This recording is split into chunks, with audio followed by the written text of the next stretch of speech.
Y'all, you know how I feel about Jennifer Lopez. You know how I feel about rom-coms. So today I am so excited to talk to you about Jennifer Lopez's newest rom-com, Marry Me, which also stars Owen Wilson. Just have to put that out there. For a little bit of context, Marry Me follows superstar Kat Valdez, Jennifer Lopez, as she is about to wed the love of her life. Maluma, aka Bastian. But right before they're supposed to take their vows on stage in front of like 20 million people or something, she finds out that Bastian is cheating on her. That's not a spoiler, that's just the premise of the movie that's in the trailer. And devastated, she takes the stage and sees Owen Wilson in the stands with a Marry Me sign and decides, you know what? Why not? That's the premise for Marry Me. And this one is one, again, I have seen pretty much every single Jennifer Lopez romantic comedy at this point. Like, I'm a very big fan of hers as an actress, and I was super pumped about this one. What I am really excited to report to you guys is, and it may skew your enjoyment or lack thereof for this film, is that this movie really heavily plays on the celebrity personas of both Owen Wilson and Jennifer Lopez. So if you don't know kind of the way they're perceived, which I just don't understand how you could like live under a rock and never see an Owen Wilson movie or never like really know anything about Jennifer Lopez, but in case that is you, the movie really relies on what it's like to be a female pop star and one that is internationally recognized, but who is also above the age of 35, as she's referred to in this film, as Jennifer Lopez is, and also how that celebrity affects things like your love life and how people perceive your live life or your private life or who you are. People think they know you, but they don't necessarily. So that's kind of the Jennifer Lopez side. And then there is the Owen Wilson, just sort of being the ordinary Joe guy, the guy who's just sort of like, there's not much special about him, which there is a lot special about Owen Wilson, but that's sort of the roles he tends to play. And so those are, dang it, hold on. And so those are kind of like the parts of this film that are really heavily based on, which I didn't expect in this movie.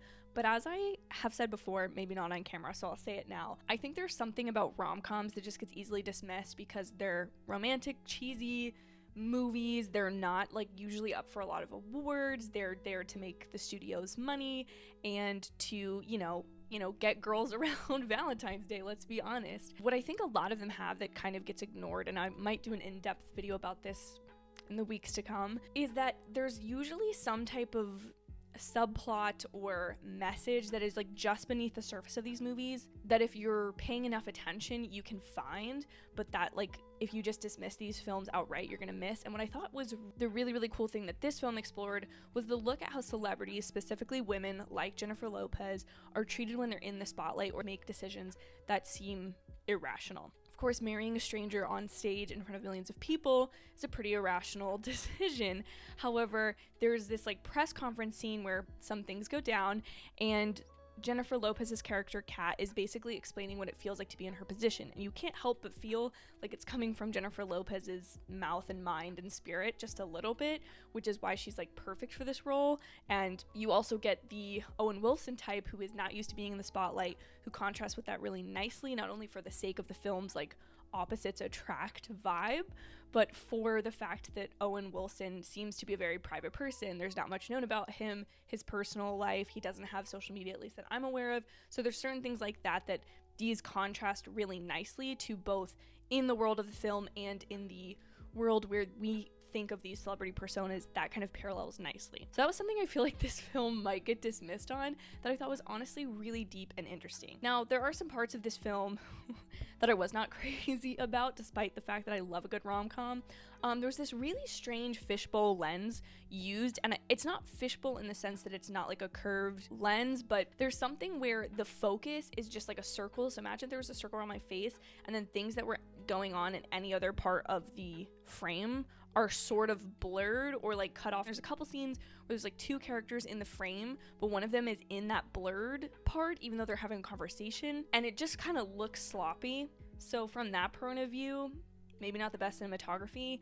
And this movie is really gonna have a lot of aging issues in terms of how heavily social media and stuff is used. I know in a lot of like modern just fiction movies, there's a lot of this going on. I talked about in I Want You Back. I only say that because I just finished uploading that one while I'm filming this. And that one I felt like did a pretty tasteful use of technology, social media, dating apps, whereas this one very heavily relied on, for a lot of the story, Instagram stories, and very specifically Instagram stories. There's also, and I can't decide if this is a cool take or not, because Kat, the character, she has this cameraman following her around everywhere, and so as the movie goes on, certain times will switch to the view as if you're the camera, for her documentary series or like YouTube series, and that was just, it got a little annoying and a little distracting. So I don't think this is gonna win any editing awards or anyone that's really a fan of that sort of thing, but it's not so distracting that the meat of the story has that, which I think makes it intended to make the craziness of her life feel more crazy, because you have all these things going on, whereas when it's just her and Owen Wilson, a lot of that isn't happening. I also think there's some more interesting stuff that I didn't really specifically state, but if you're any sort of aware of Jennifer Lopez's public romantic history, I think this movie relies a lot on that, as well as award recognition or lack thereof for her, particularly her Oscar snub.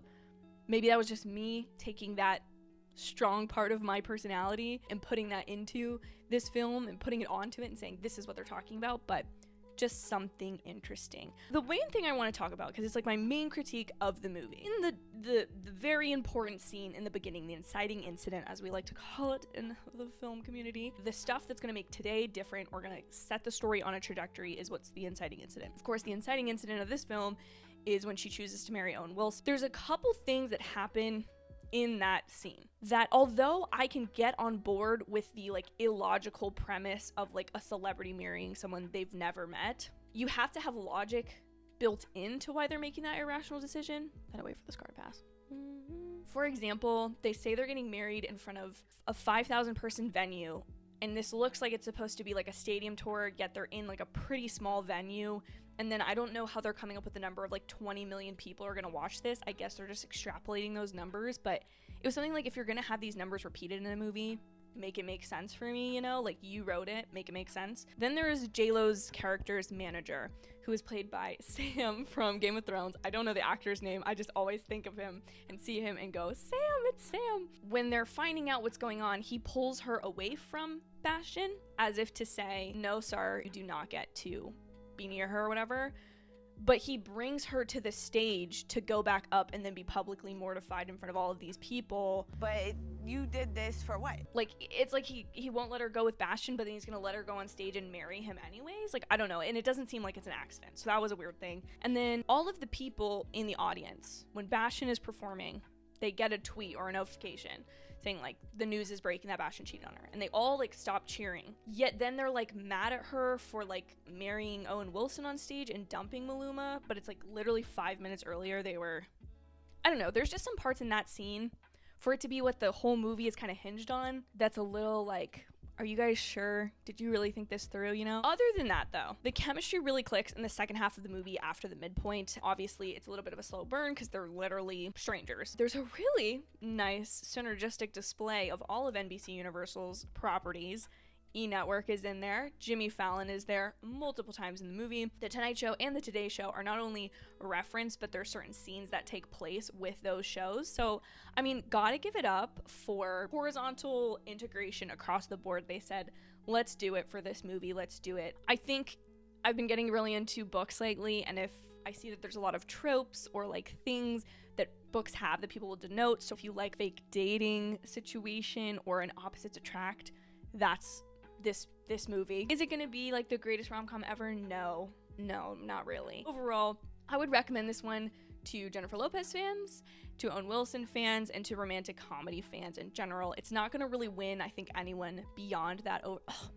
This went out again. Guys, this video is just, let me know in the comments down below what you think or what your expectations are going in if you haven't seen the film yet. Thank you guys so much for watching this video.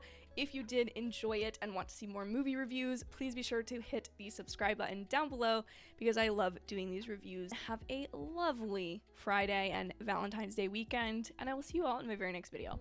Bye, guys.